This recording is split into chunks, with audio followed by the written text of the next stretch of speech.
Et bonsoir tout le monde, bonsoir à toutes, bonsoir à tous, bienvenue pour ce nouvel épisode de Let's Talk About It.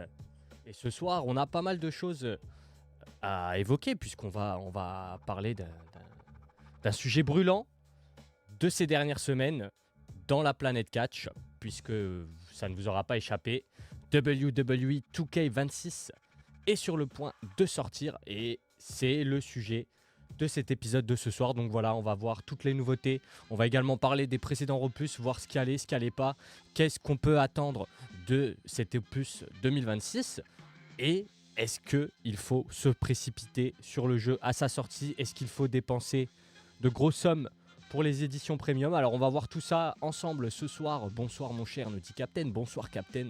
Bonsoir à toutes, bonsoir à tous et merci pour euh, pour votre présence, comme d'habitude. Voilà, on va se régaler, on est parti. N'hésitez pas à me dire également si au niveau du son, ça va. Voilà, je sais pas, peut-être que vous aurez remarqué, nouveau matériel, on utilise un nouveau micro. Voilà, normalement, je dis bien normalement, c'est censé être mieux qu'avant. Donc voilà, on verra bien en tout cas.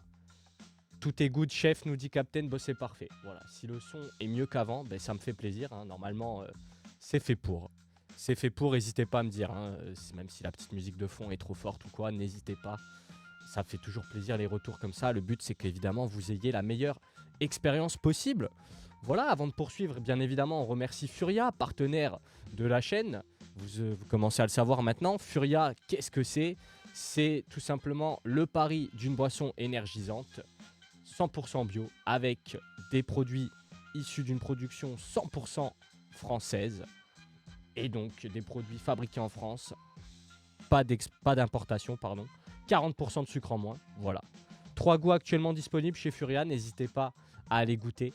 Ça permettra de soutenir déjà d'une première part leur projet, leur marque, mais également la chaîne Mister Insider et tous les projets qui viennent avec. Un poil fort nous dit, alors peut-être que je peux régler, il me semble, avec vous en direct. Voilà, je crois que j'ai un peu baissé la musique de fond en espérant que ce soit un poil mieux pour vous.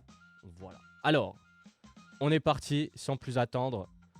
On va commencer dans le vif du sujet. Et alors attention, regardez l'équipe. J'ai normalement fait les choses très très bien pour vous ce soir.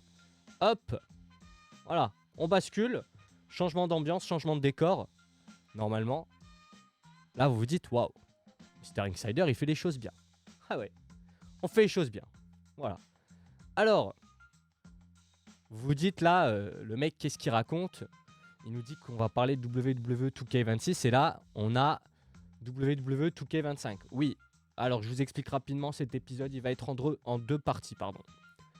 La première partie, on va revenir un peu sur les principaux défauts, les principaux bugs que j'ai pu rencontrer au cours de mon expérience avec WWE 2K25 au cours de cette dernière année.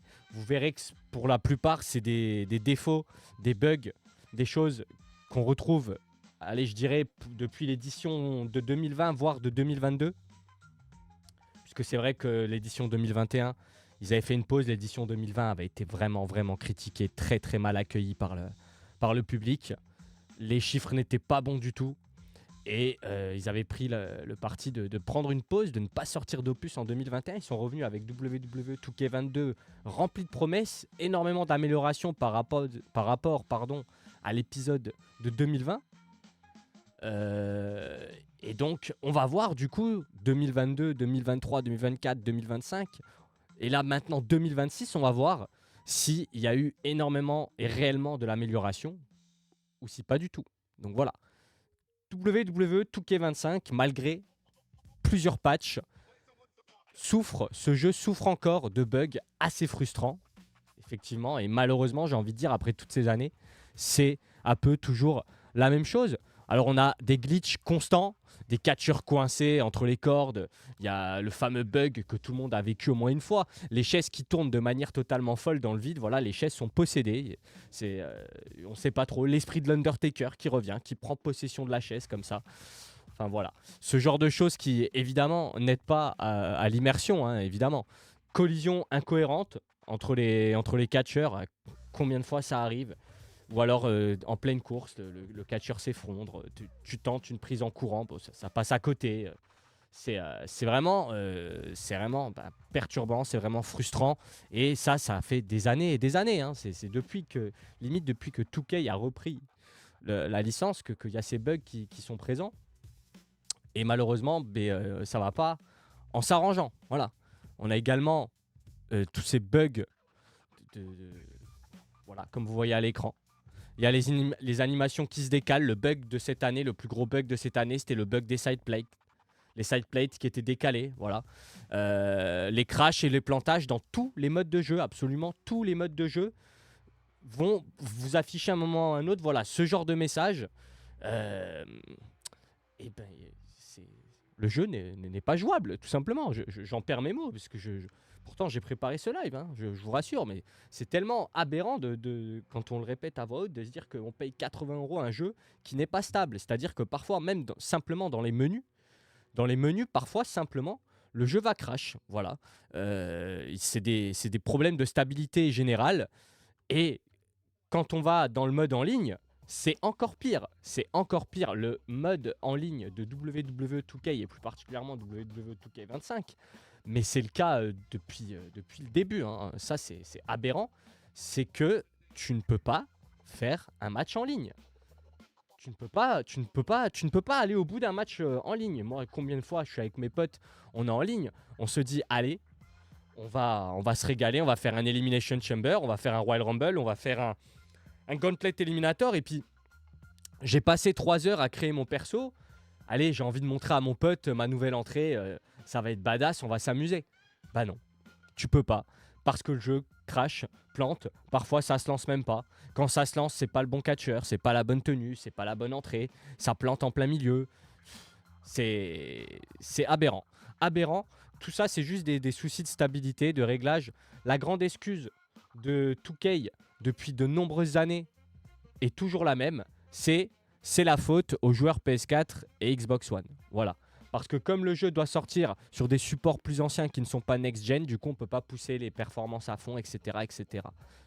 À savoir que cette année 2026, le jeu ne sort pas sur les consoles d'ancienne génération.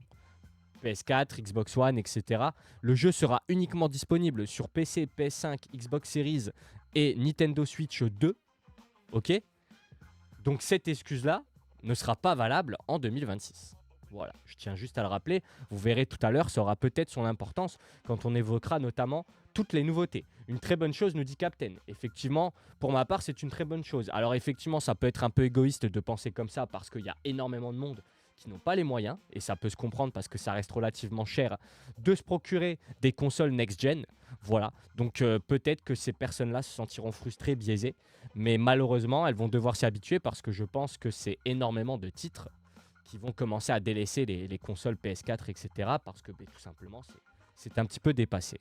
Voilà, je rappelle que la PS5, ça fait presque 7 ans ou 8 ans, je crois, qu'elle est sortie.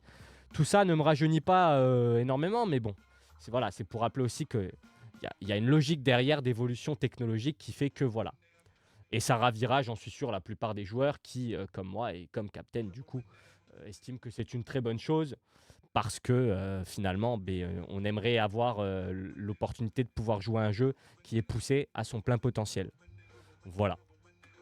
On a également le mode My Island, qui fait partie un peu de ce mode en ligne, qui est, d'après les retours, parce que moi, je n'y ai pas joué énormément, il y a beaucoup de problèmes de stabilité générale.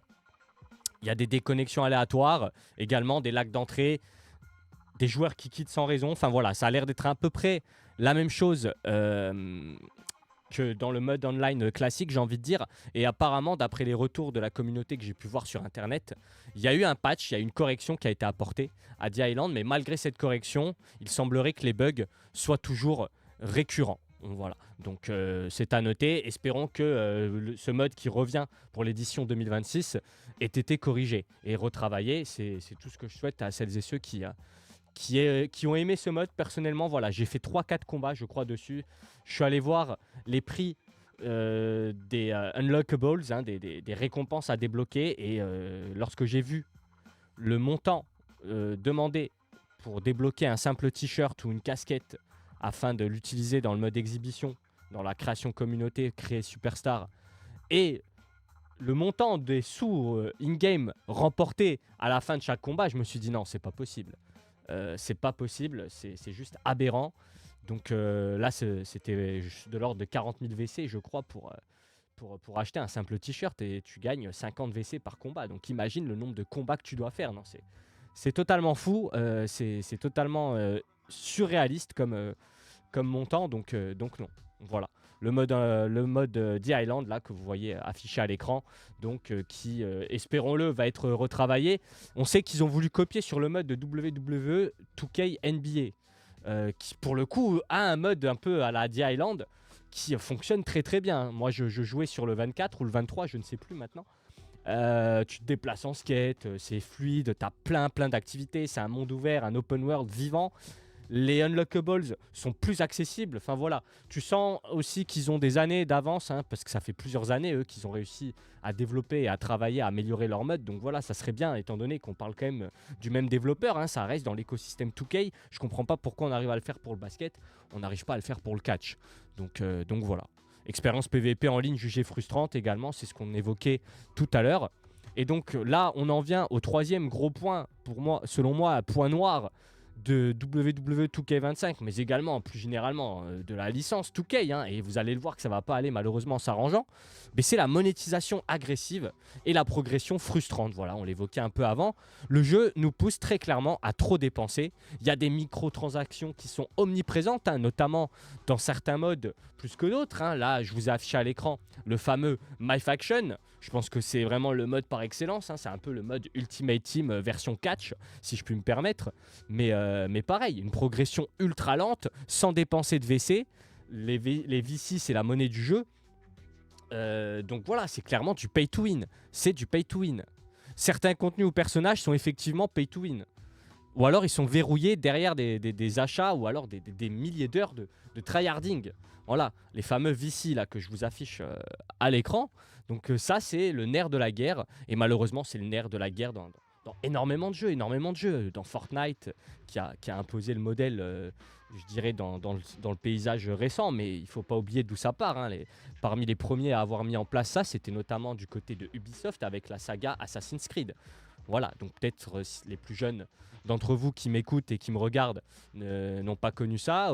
S'il y a des anciens, voilà, ils ont certainement connu l'arrivée toute nouvelle à l'époque. Hein. Nous, on s'est demandé un peu qu'est-ce que c'est, une boutique en ligne. Attendez, c'est quoi? Ah ok, bon, les fameux DLC. Puis après sont arrivés les Battle Pass, passes de combat et autres qui ont envahi le paysage vidéoludique d'aujourd'hui, malheureusement. Vous savez que moi, j'accorde énormément d'importance, notamment à tout ce qui est physique, etc. Donc voilà, je suis de l'ancienne école, hein, que voulez-vous, c'est comme ça. Mais enfin bref, voilà, des microtransactions omniprésentes.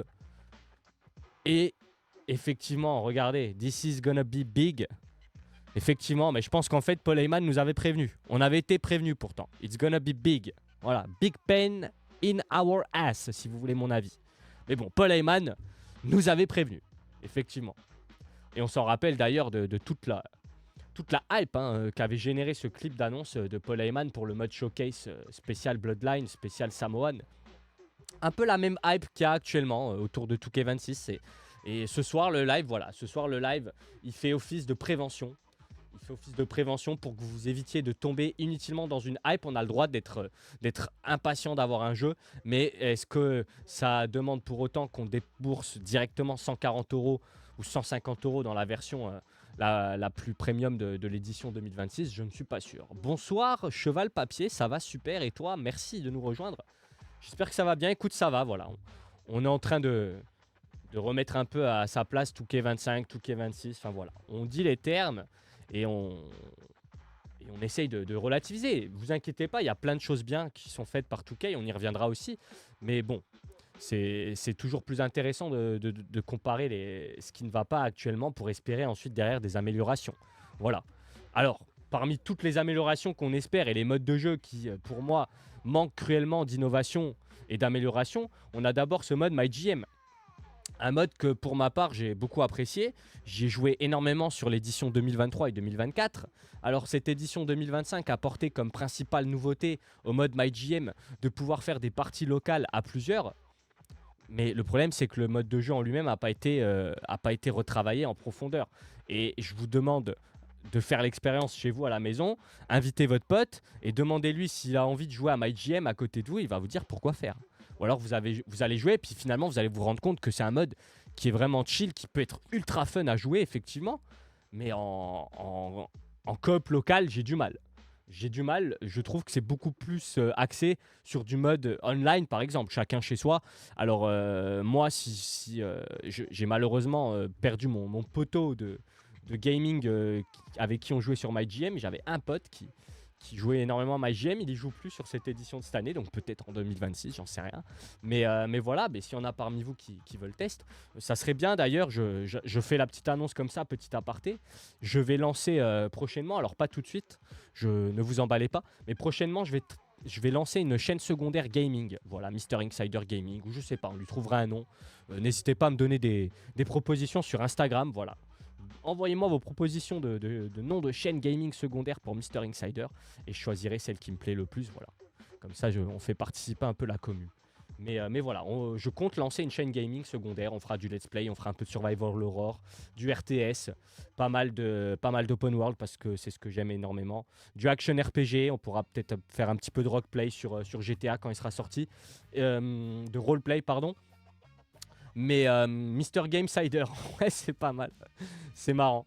Mais on pourra également, du coup, jouer à 2K26. C'est ça que je voulais dire. Donc, ça pourrait être sympa, à la limite, de créer un tournoi MyGM ou un Royal Rumble Online ou quoi, si j'arrive à trouver d'autres joueurs.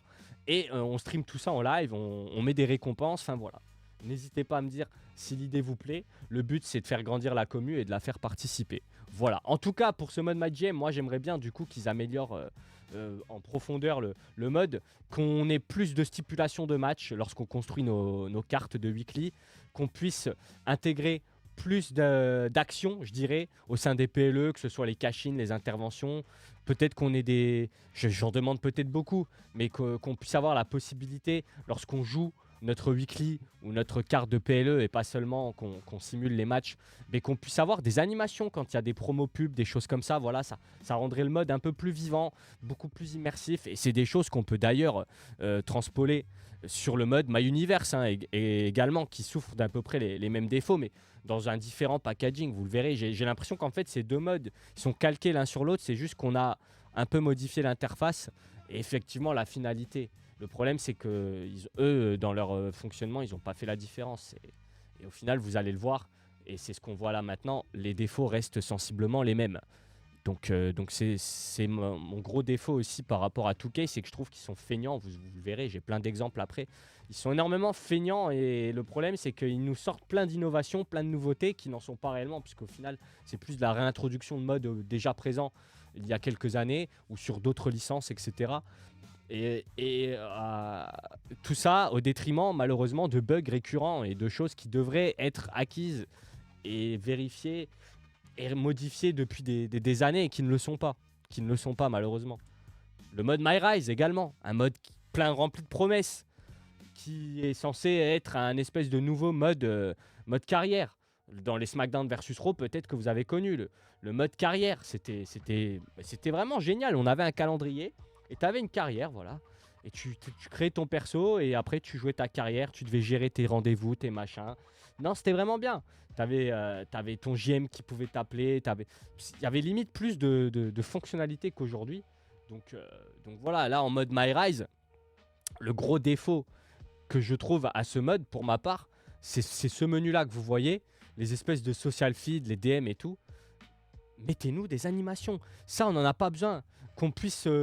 Qu'on nous affiche les objectifs sous forme de tweet. Perso, ça m'emballe pas du tout parce que ça m'oblige à cliquer dans 3 à 4 menus.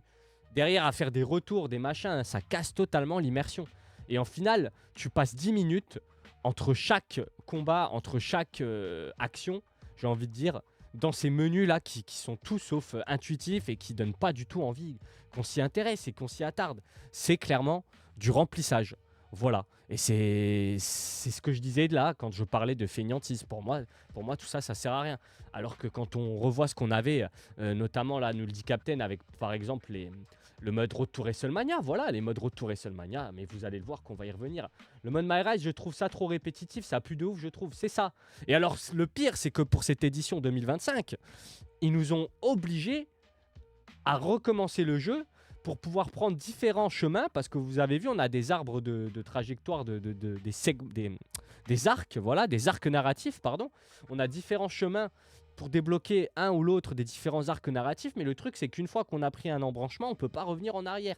Ce qui nous oblige à recommencer le jeu, et 2K appelle ça de la rejouabilité. Voilà. Le concept même de la rejouabilité, c'est le fait de rejouer à un jeu parce qu'il nous plaît. Pas de nous forcer à rejouer à un jeu qui de base ne nous plaît pas dans un mode qui nous plaît encore moins, pour débloquer des trucs qu'au final je me rendrai compte une fois après les avoir débloqués que j'en avais pas réellement besoin. C'est ça aussi qui est totalement fascinant. Voilà. Donc le mode My Rise. Espérons que pour cette édition 2026, y ait de la correction, de l'amélioration. On verra bien. Le mode Universe, My Universe Mode, pour lequel il y aurait tellement de choses à dire qu'il faudrait pratiquement que je fasse un live entier dédié au mode My Universe. Donc comment résumer ça en un seul mot? C'est nul à chier. Voilà, vraiment, je peux pas. Je suis désolé hein, pour les propos. Je peux pas faire mieux que ça. Il y a absolument rien qui fonctionne. C'est-à-dire que vous lancez le mode My Universe, il est déjà broken avant même le lancement du mode. C'est quand même fascinant. Je vous jure que c'est la vérité. Pour 2K25, je l'ai vu et vous allez très certainement le voir si vous allez sur YouTube. Pour 2K26, ça va être la même chose. Avant même la sortie du jeu, il y avait des tutos YouTube sur comment setup correctement le mode My Universe pour avoir un calendrier qui fonctionne, des rivalités qui fonctionnent, des cash-ins qui fonctionnent, etc., etc. C'est quand même un truc de fou. Alors que à l'époque de SmackDown vs Raw, 2009, 2010, 2011, je crois que c'est en 2010 ou en 2011 qui fait son apparition le mode My Universe, il était beaucoup plus fonctionnel qu'aujourd'hui. Avec les mêmes options, limite plus. Parce que, par exemple, la grande nouveauté de 2025, c'était le retour des promos. Les promos qui étaient présentes dans SmackDown vs Raw de 2011. Voilà. S'il vous plaît, arrêtez de vous foutre de nous quand même. C'est quand même dingue. Des promos qui, dans le 2K25, je le rappelle, sont faites avec absolument aucun voice-off. Il n'y a rien du tout. C'est juste notre superstar qui parle au micro, qui fait du playback, hein, tout simplement. Donc voilà. Merci 2K pour l'immersion. Les cash-in ne fonctionnent pas, les rivalités ne fonctionnent pas. Peu importe ce que vous essayez de setup, au final, vous allez vous retrouver au jour de WrestleMania avec Baron Corbin contre Roman Reigns en main event de WrestleMania Nuit 2 pour le titre de World Heavyweight Champion, alors que Baron Corbin n'est même pas dans votre roster. C'est ça qui est fascinant aussi. Donc voilà, le mode My Universe totalement broken dès sa sortie, et ce depuis de nombreuses années maintenant. Je sais que personnellement, j'ai repris la licence à partir de 2K22. Je m'en suis séparé. Ça y est, le mec devient poétique, il devient romantique. J'ai arrêté de jouer à la licence lorsque on a basculé sur WWE12. Parce que moi, j'étais trop attaché à SmackDown vs Raw. Hein. J'ai connu la licence avec SmackDown vs Raw 2006. Donc après, je les ai tous eus. C'était la belle époque. T'imagines qu'ils ont mis plus de 10 ans à nous remettre des promos dans le monde d'univers, c'est quand même incroyable. Ouais. 10 ans pour des promos sans son. Voilà. On salue Véronique. Ah, la blague de vieux. Mais non, sérieusement. Je sais pas ce que fait 2K Games. Hein. Je sais pas. Ils sont trop occupés à compter les billets que lâchent les gens sur les Ultimate Edition en dématérialisé. Parce que ça aussi, voilà. Je voulais le placer plus tard, mais parlons-en tout de suite. Le fait qu'aujourd'hui, les éditions premium...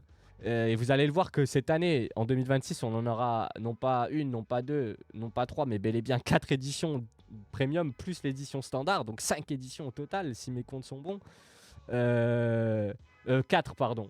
C'est totalement fou, c'est totalement n'importe quoi. Des éditions qui seront seulement dématérialisées. Tu n'as même pas le plaisir de te dire, allez, je paye 140 €, mais au moins j'ai un bon coffret avec un boîtier en métal, un steelbook, avec des goodies, des accessoires à côté, ou même juste une jaquette un peu brillante. Hop, je la mets dans mon armoire, dans mon setup, dans mon bureau. Quand les copains viennent à la maison, ils se disent « Waouh, putain, c'est stylé ton jeu, c'est quoi ?» Ben non.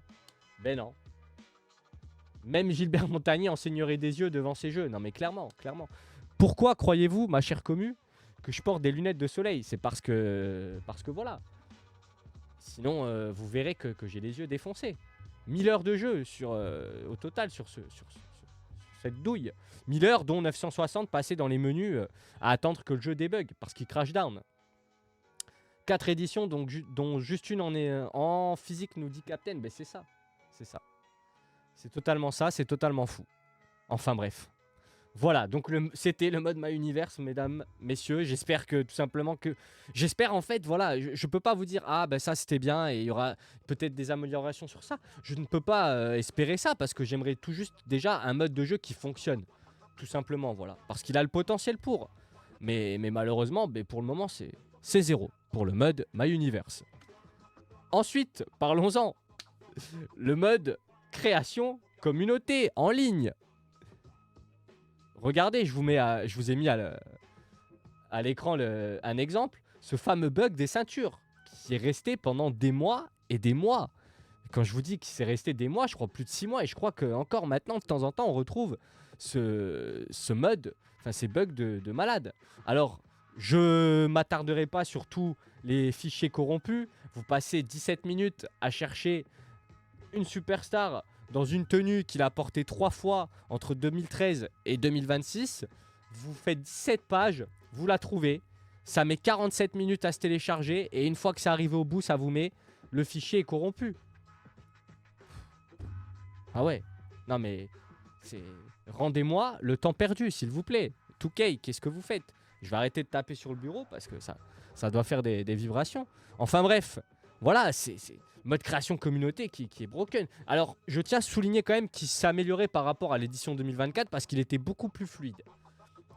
Il y a également le fait qu'on soit bloqué à 1000 images et au niveau des slots de création communauté. Voilà, on peut pas avoir 15 tenues par superstar parce que ben, c'est bloqué. Alors là, effectivement, 2K nous sortait comme excuse magique.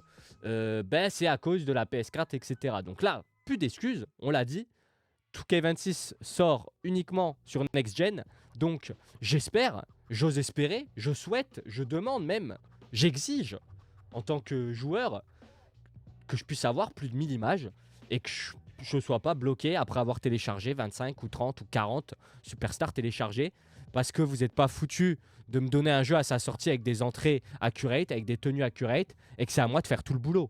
Voilà. Et en plus, je suis restreint. Donc voilà. Je pense que j'ai tout dit.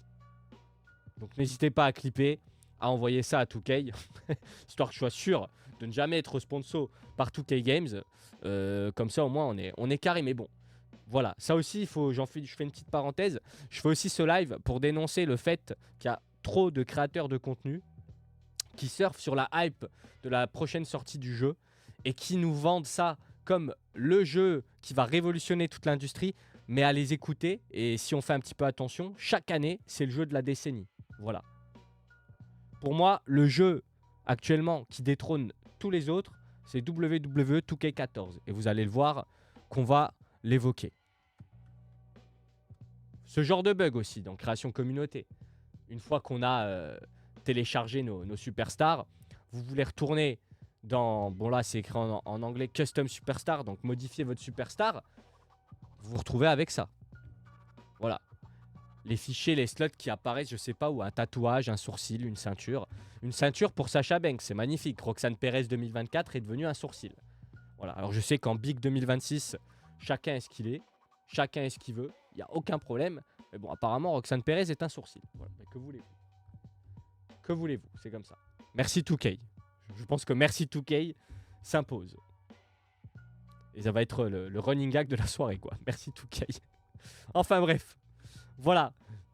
Ensuite, je parlais de fainéantise de la part de 2K tout à l'heure. Le contenu inconsistant ou mal équilibré. Réellement.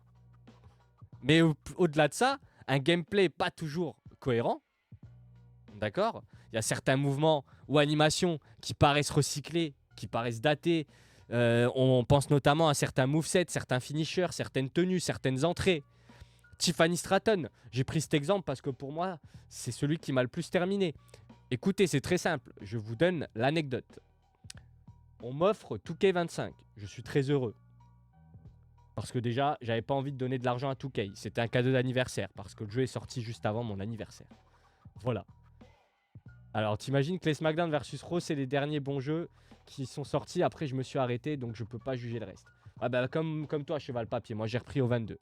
L'entrée de McIntyre nous dit Captain, bah on y vient. Donc je disais, je reçois le jeu pour mon anniv, voilà, on va faire court. J'étais tout heureux. Et la première chose que j'ai fait, c'est prendre Tiffany Stratton parce que j'étais trop hype par Tiffany Stratton. Voilà, j'adore son profil, j'adore cette catcheuse. Déjà du côté de NXT, pardon, c'était un banger parce que moi je suis un gros consommateur de NXT. Je consommais NXT à une époque où personne regardait NXT, tout le monde disait que c'était nul. Aujourd'hui, tout le monde dit que c'est bien. Tant mieux d'un côté parce que je suis content. Ça me permet de parler plus souvent d'NXT. Mais voilà, je sais pas où étaient ces gens avant, mais NXT a toujours été trop bien. Enfin bref. Je la suivais depuis NXT, j'arrive, je vois que son entrée, justement, c'est celle d'NXT, les gars. Alors que ça faisait plus d'un an, ou presque un an, qu'elle avait été call-up dans le main roster du côté de SmackDown. Ça se voit que t'es un homme heureux, nous dit Cheval Papier. Mais bien sûr. Enfin bref, est-ce que vous vous rendez compte la dinguerie?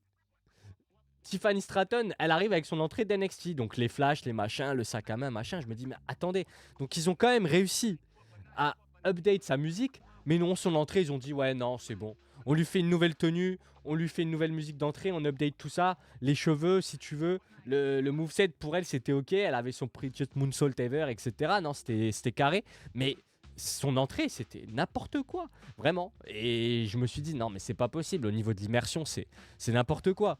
Batista, autre exemple. Le mec a la même tenue depuis 2K14, je crois.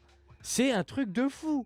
Ils sont pas capables, ils ont pas été capables d'update la tenue de Batista, alors que on l'a vu, il est quand même revenu depuis. C'est quand même fou, c'est quand même un truc de fou. Alors pour l'édition 2026, il semblerait qu'on va avoir une nouvelle version et même d'anciennes versions de Batista avec le pack Evolution ou je sais pas quoi de l'édition King of Kings de Triple H si je dis pas de bêtises. Mais voilà, donc on va enfin avoir une nouvelle tenue, peut-être update pour Batista. Encore que il serait capable de laisser encore la tenue qui est toujours la même donc depuis 2014, rendez-vous compte. 2014. Nous sommes en 2026. Faites le calcul, c'est quand même totalement fou les gars.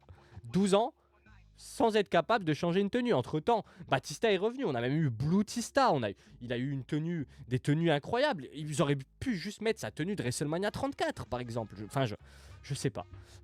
Batista, voilà. Batista, c'est aussi le truc qui me choquait vraiment. Rey Mysterio, voilà. Rey Mysterio qui depuis 2K22 a la même tenue, celle que vous voyez à l'écran.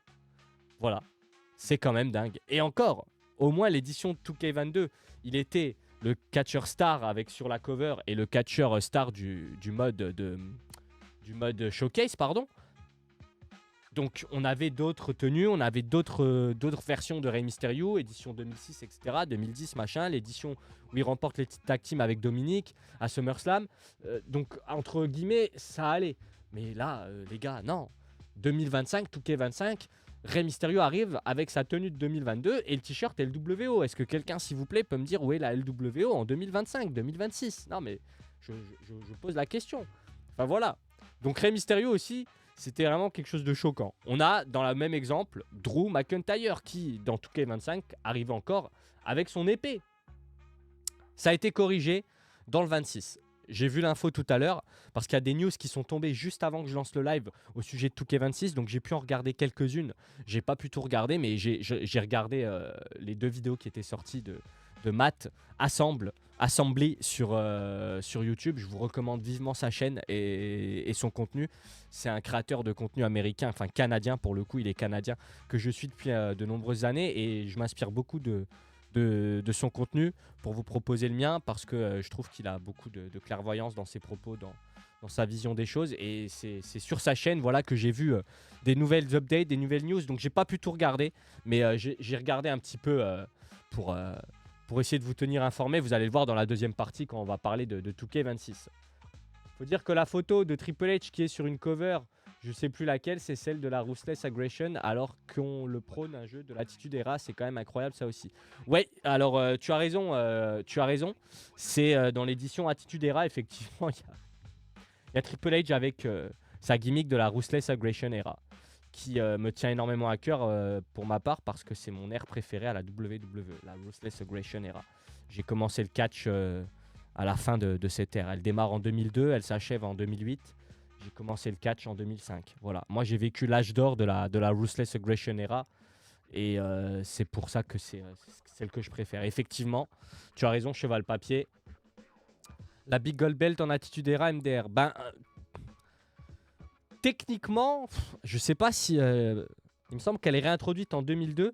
Je crois qu'elle est à cheval entre la toute fin de l'Attitude Era et le début de la Ruthless Aggression Era. Parce que la Ruthless Aggression Era, elle démarre officiellement, il me semble, quand il y a le face-off entre Kurt Angle et John Cena. Et son fameux Ruthless Aggression. Voilà. Donc, il faudrait juste vérifier si à ce moment-là, la Big Gold Belt était déjà réintroduite. Est-ce que Triple H s'était déjà vu offrir la Big Gold Belt du côté de Raw à ce moment-là par, il me semble de mémoire, Eric Bischoff, qui était General Manager. Voilà. Je crois que c'est bien ça qui s'est passé.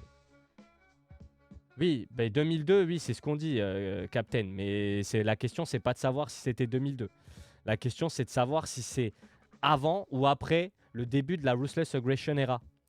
Donc, à savoir si est-ce que Triple H s'est vu offrir la Big Gold Belt par Eric Bischoff lors d'un épisode de Monday Night Raw, si ça a eu lieu avant ou après le face-off et l'Open Challenge de Kurt Angle du côté de SmackDown et le premier combat dans le show bleu de John Cena. Voilà. Faites la recherche si vous voulez, et puis comme ça, vous me dites dans le chat ce qu'il en est. Et on pourra voir effectivement si du coup, la jaquette, parce que c'est ça qu'on évoquait de base, si la jaquette Attitude Era Edition est donc du coup accurate parce que on considère que la Big Gold Belt faisait partie aussi de la toute fin de l'attitude, ou si tout simplement c'est un gros flop et il n'aurait rien à faire là. De quelque manière que ce soit, Triple H est présent sur toutes les jaquettes sauf la Standard Edition. Mais bon, il sera encore capable de trouver un moyen de s'y mettre. It's all about the game. Après tout, hein, j'ai envie de dire, comme dirait un certain Triple H. Voilà, Drew McIntyre, donc, qui encore dans 2K25 venait avec son épée, ce que je trouvais totalement aberrant. Et apparemment, ça a été réglé du coup donc dans 2K26. On a effectivement, et ça je voulais vous en parler également, John Cena. John Cena qui depuis 2K22 a toujours la même tenue. Une tenue que je trouve pas très belle en plus, l'espèce de bleu ciel et orange là que je trouvais pas ouf.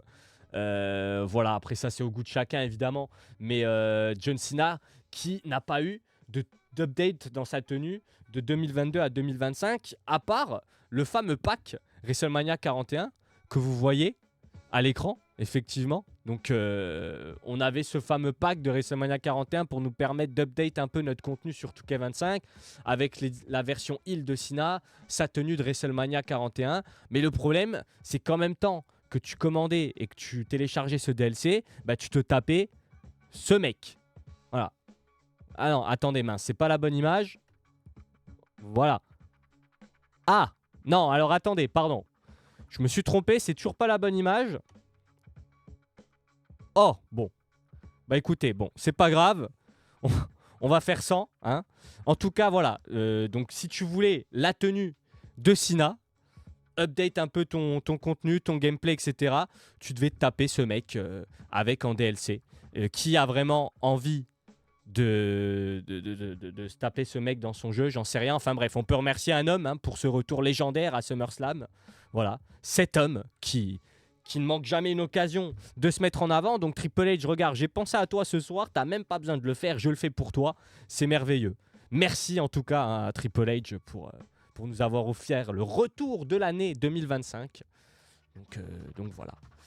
Voilà. Petite parenthèse, mais heureusement, évidemment, nous avons cette femme qui est là pour nous régaler et pour régler tous les soucis. Alors, nous dit Captain, elle vient en 2002 quand Bischoff l'attribue à Triple H comme World Heavyweight Championship. Attitude Era, fin.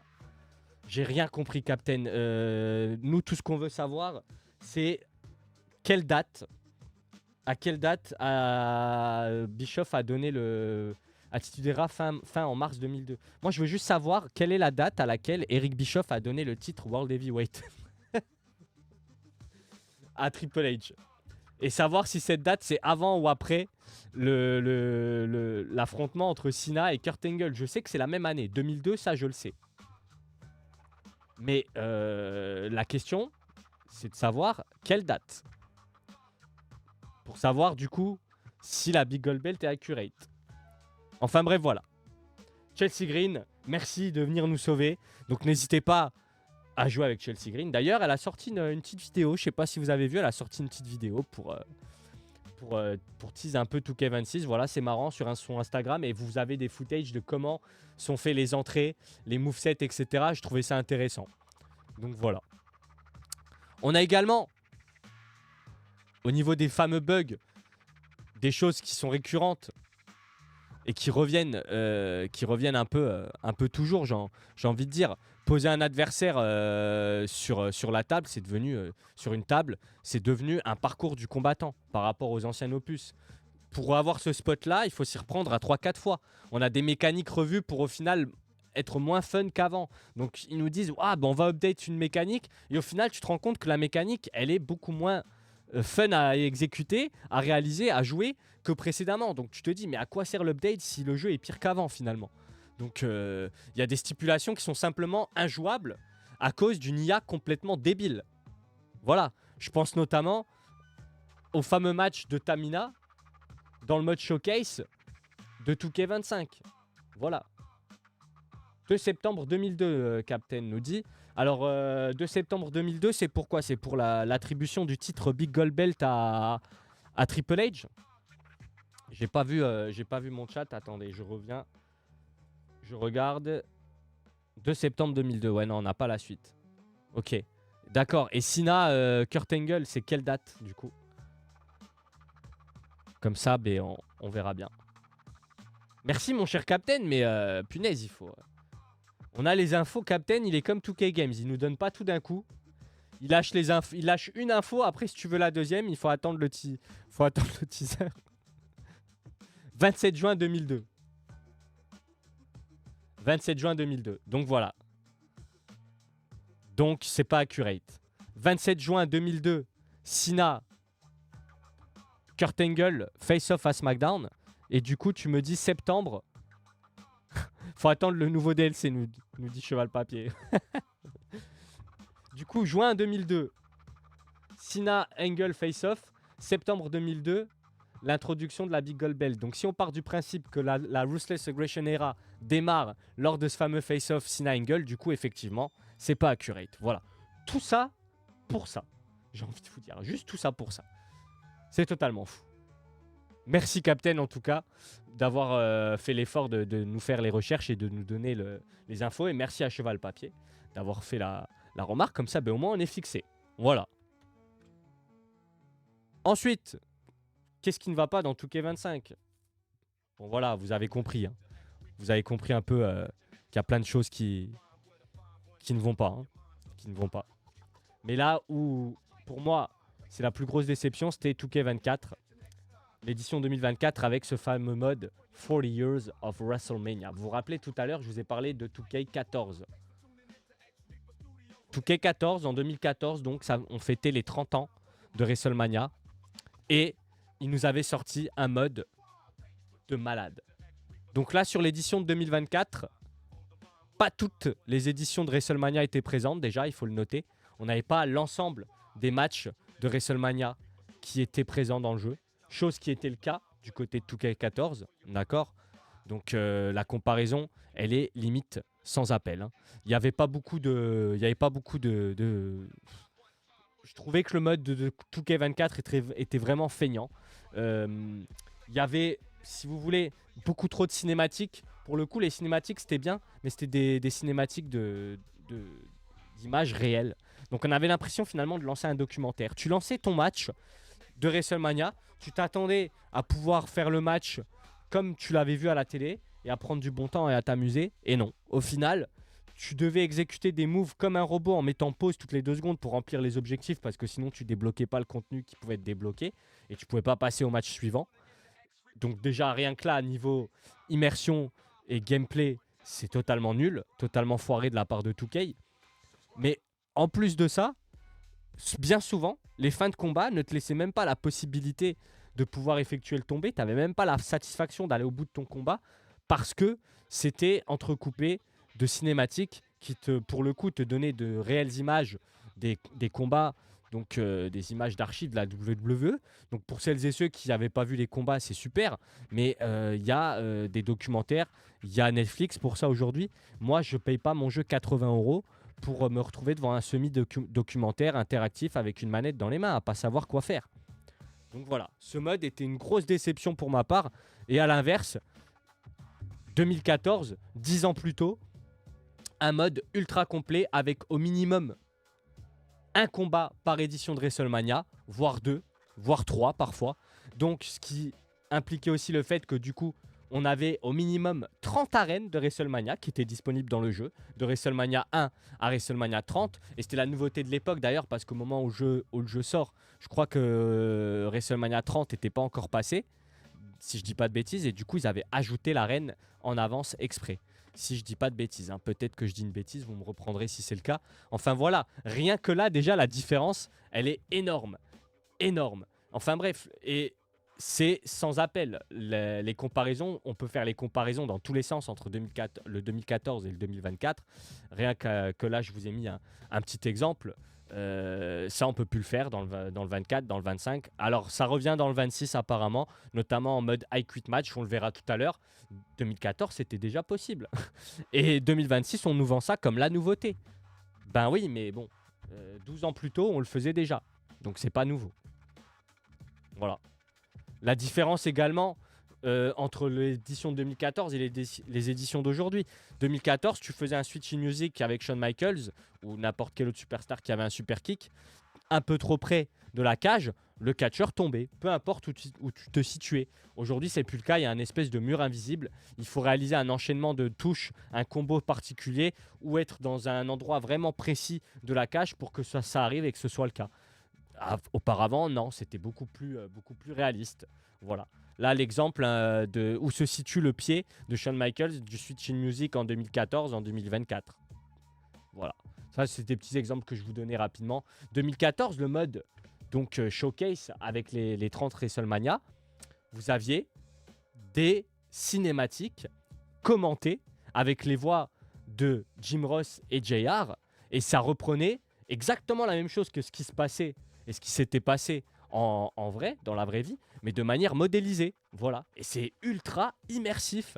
Parce que tu vois tes catcheurs dans ton jeu faire la même chose que ce qu'ils faisaient à la télé, littéralement. Voilà. Avec qui plus est, les commentaires de Jim Ross et JR. C'est magnifique.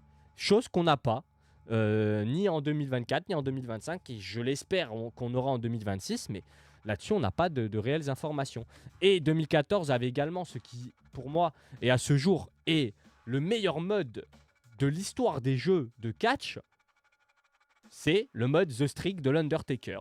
On avait un Undertaker dans le mode Defeat the Streak qui était overcheaté avec des techniques que seul lui avait. Et ils avaient volontairement vraiment overcheaté ce perso. Il avait plus de 100 de général. Hein. On ne connaissait pas son général, c'était pas affiché, mais très certainement plus de 100 avec des finishers infinis. Il compterait à l'infini aussi. Il avait des patterns comme ça qu'il fallait étudier. Donc c'était vraiment un espèce de Souls à la version catch, ce mode Defeat the Streak. Je l'ai adoré. Je crois que je l'ai jamais réussi, ou peut-être une fois. Et quand tu avais ton score qui s'affichait, et moi je me rappelle à l'époque, c'était complètement dingue dans le bus pour aller à l'école. Mais c'était à celui qui avait le meilleur score dans Defeat the Streak. Vraiment, c'était exceptionnel. Voilà. Enfin bref. Aujourd'hui, ça n'existe plus. C'était simplement le vrai final boss. Ouais, c'était clairement le final boss. C'était clairement le final boss du game. Et je me rappelle qu'il fallait lui mettre au moins facile 10-15 finishers pour réussir à le battre. Alors t'avais des persos qui étaient plus forts que d'autres. C'était plus facile de le battre évidemment avec des John Cena ou CM Punk aussi, je crois, qui était pas mal shit à l'époque dans le 14. Donc voilà, après t'avais le mode Defend the Streak où là, à l'inverse, tu étais l'Undertaker et tu devais enchaîner les combats. Et du coup, plus tu enchaînais les combats, plus tu allais haut dans le score. C'était un espèce de tower finalement. Voilà, tout simplement. C'était un tower à la version catch. C'était excellent. C'était vraiment génial. C'était vraiment l'un des meilleurs modes de l'histoire des jeux de catch pour moi. Et j'aimerais tellement qu'il revienne ce mode parce que bon, bah, c'est bon quoi. Undertaker, t'es plus là, mais t'es dans le jeu tous les ans. Mettez-nous le mode là. Qu'est-ce que ça peut faire? De toute façon, maintenant, on sait comment se finit la streak, etc. Donc au contraire, relancer la hype. Parce que depuis qu'elle a été brisée, c'est vrai que on aura toujours ce petit goût amer. En tout cas, c'est ce que je pense pour ma part. Donc voilà. Il y a autre chose dont je voulais parler qui pour moi est un gros défaut. C'est que on a ces écrans de chargement aujourd'hui.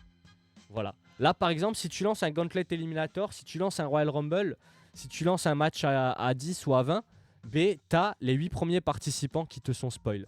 Et je trouve ça juste... Alors, c'est peut-être un peu moi qui chipote, là, c'est sûrement un avis perso. Mais je trouverais ça vraiment plus sympa qu'on revienne à ce qu'on faisait à l'époque. À l'époque, voilà, à l'époque des SmackDown versus Raw, on avait par exemple des présentations de catcheurs, tout simplement, avec sa fiche technique. Voilà. Et puis après, un peu plus tard, ça c'était ce slide-là, c'était l'édition de 2008 ou de 2009, je sais plus. Et là, c'est 2010. Voilà, on avait aussi après en 2010, sur la droite, on avait des images, des renders sympas et un texte qui nous expliquait un peu le gameplay, les touches, etc. Voilà, des astuces de gameplay. Je trouvais que c'était plutôt sympa. Aujourd'hui, on n'a plus trop ça, malheureusement. Aujourd'hui, on n'a plus trop ça. On a des menus qui sont ultra lents. Le menu des tag teams qui, pour moi, est à revoir totalement. Enfin, voilà. C'est vraiment, je veux dire, voilà, si je devais faire une liste de tous les défauts actuels du jeu entre 2022 et 2025, c'est tout ce qu'on a vu là, dans cette première partie. Et là, je vous montre un peu les images. Voilà, ça, c'est encore des images du mode showcase de WrestleMania 14. Vous voyez, il n'y a pas photo. C'était un jeu exceptionnel. Et pour y avoir joué encore il n'y a pas si longtemps que ça, pour y avoir rejoué, parce que j'ai la chance d'avoir une PS3 fonctionnelle, mais le jeu est ultra plaisant. Vraiment, le jeu est ultra plaisant. Le gameplay est encore bon. Graphiquement, il est quasiment au même niveau qu'un WWE 2K25 sur PS4. Donc non, franchement, c'est exceptionnel. C'est exceptionnel. Si vous avez la chance de pouvoir tester de jouer à 2K14, il se trouve pour une poignée de pain sur Vinted ou une bouchée de pain, pardon. Une poignée de pain. Mec qui invente des expressions. Il se trouve pour pas cher, voilà. Faisons simple, vu pourquoi faire compliqué. Sur Vinted, sur Easy Cash, dans vos Easy Cash, il se trouve pour 3-4 balles aisément. Donc si vous avez une PS3 qui tourne à la maison, foncez, prenez ce jeu et vraiment vous le regretterez pas. Vous ne le regretterez vraiment pas. Voilà. Donc ça c'était pour la première partie. En ce qui concerne donc 2K25, maintenant on va évoquer quand même la nouveauté, à savoir qu'est-ce qui va se passer pour cette année et donc l'édition de 2026 qui est annoncée. Voilà, donc j'ai noté un peu les nouveautés du jeu. On va les voir rapidement ensemble. Donc WWE 2K26 qui sort officiellement le 13 mars sur PlayStation 5, Xbox Series X et S, Nintendo Switch 2 et PC. Voilà. Si vous aviez l'accès anticipé, si vous avez commandé le jeu, vous aurez le droit à un accès anticipé du coup. Si je dis pas de bêtises, ce sera le 6 mars, donc 7 jours plus tôt. Pour la première fois de la série, on l'évoquait un peu plus tôt, 2K26 ne sera pas disponible sur PS4 ni Xbox One.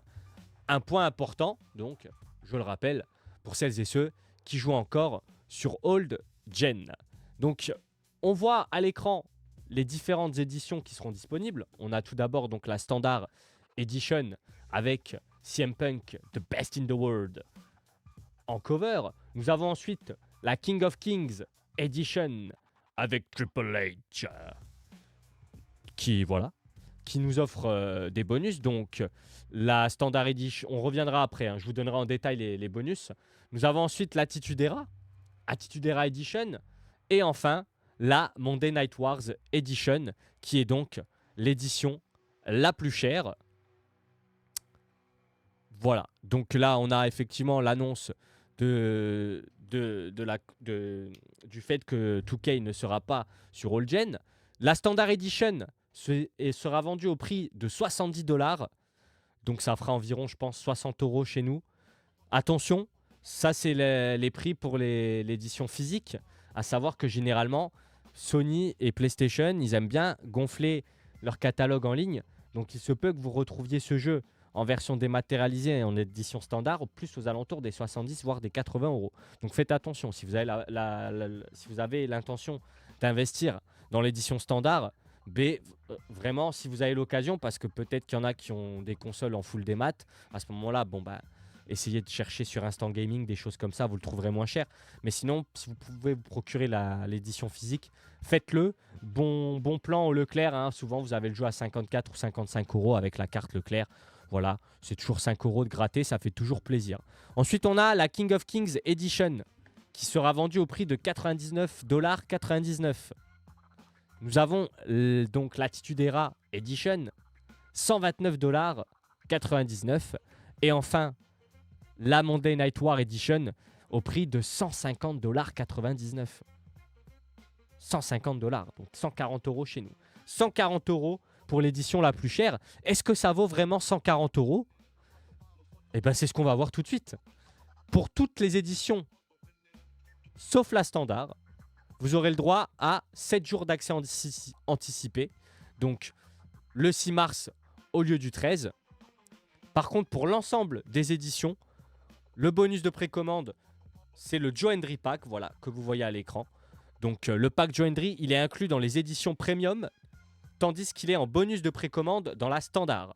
Donc, ce qui veut dire que, en théorie, si vous achetez le jeu en version standard après sa date de sortie de manière dématérialisée, vous n'aurez pas le pack de Joendry. En revanche, si vous précommandez l'édition standard, vous aurez Joendry en bonus de précommande. Là où, peu importe le moment de l'année où vous achèteriez une édition premium, donc King of Kings, Attitude Era ou Monday Night Wars, vous aurez automatiquement le bonus pack Joendry qui sera inclus. Voilà. Je ne sais pas si ça va être le cas, mais c'était le cas l'année dernière. Lorsque vous achetiez WWE 2K25 au Leclerc, même après sa sortie, vous aviez dans la jaquette un code promo vous permettant de débloquer le contenu de bonus de précommande normalement réservé à ceux qui avaient précommandé le jeu avec le Wyatt Six Pack. Donc est-ce que cette année ils vont encore le faire? Je sais que ça je l'ai vu uniquement au Leclerc. Donc voilà, si jamais ça peut aider certains ou certaines. On l'a vu, CM Punk pour la première fois depuis 2013, le numéro 1 mondial, fait son grand retour dans WWE 2K26. 6 fois champion du monde et détenteur de nombreux records, l'ascension, la chute et la rédemption de CM Punk viennent boucler la boucle dans le mode showcase de WWE 2K26. À vous de réécrire l'histoire à votre façon. Donc CM Punk, tête d'affiche de la cover, tête d'affiche du mode showcase. Voilà, il y a pas mal d'infos qui sont sorties quant à ce mode showcase. Je ne vais pas trop vous en dire parce que je sais qu'il y en a peut-être qui aiment pas savoir à l'avance les différents combats auxquels on va avoir droit, etc., qui veulent se garder la surprise. Donc voilà, je sais qu'il y a des infos qui sont sorties, mais je vous en dirai pas plus à ce sujet. Rappelons juste donc que CM Punk est la star du mode showcase de cette année. On nous promet également un roster massif. Donc là, vous le voyez, hein, CM Punk, cover de star du mode showcase. Donc on aura le droit évidemment in-game à différentes époques de CM Punk, donc modélisé de différentes manières. Là on peut voir à gauche l'époque 2013-2014 et puis à droite ça ressemble plus à un CM Punk entre 2006 et 2008 je dirais. Voilà, donc là c'est pas mal. Pour les fans de CM Punk comme je le suis, on va se régaler parce qu'on n'aura plus besoin de chercher dans l'infâme mode création communauté pour aller chercher les modèles qu'on souhaite. Là, on les aura directement in-game. Voilà. Alors, 2K26 nous promet le plus gros roster de l'histoire du jeu de catch avec plus de 400 superstars jouables. Je mets un gros point d'exclamation et un gros attention parce que 400 stars jouables, ils vont compter les 16 modèles différents de CM Punk, donc CM Punk 2002, 2006, 2007, 2008, 2009, 2010, etc. Vous avez compris, comme une superstar. Voilà. Ils vont compter ça. Ils vont pas considérer que tous les modèles de CM Punk font une superstar, mais que CM Punk 2007 c'est une superstar, CM Punk 2013 c'est une superstar. Donc forcément, voilà, dont 300 tenues alternatives, nous dit Captain. Voilà. J'espère qu'ils vont mettre la rivalité avec Jeff Hardy, nous dit Cheval Papier. Mais j'espère aussi, ça serait bien. On ne sait pas encore si Jeff Hardy sera présent dans le jeu avec son frère, sans son frère, s'il sera présent in-game, s'il sera présent sous une forme de pack TNA, quelque chose comme ça. Vous allez voir que les DLC packs disparaissent, on va y venir. Peut-être qu'il ne sera pas du tout dans le jeu. Je sais pas. Tu sais si Elio Lefleur sera dans 2K26 ou pas? Je suis quasiment sûr qu'il y sera pas. Il a intégré le roster d'NXT beaucoup trop tard. On l'a vu que déjà Penta n'était pas dans l'édition 2025. Il fallait l'acheter en DLC. Donc je pense pas qu'Elio Lefleur malheureusement sera dans le jeu pour mon plus grand désespoir. Hein. Elio Lefleur, ça serait un plaisir de pouvoir jouer avec lui. Donc je compte sur nos amis créateurs de communauté 2K de nous régaler avec un modèle réussi d'Elio Lefleur. Voilà. Alors, on peut enchaîner avec la suite. Une des grosses nouveautés, vous le voyez apparemment parmi les modes de jeu qui ont été annoncés, c'est le I Quit Match.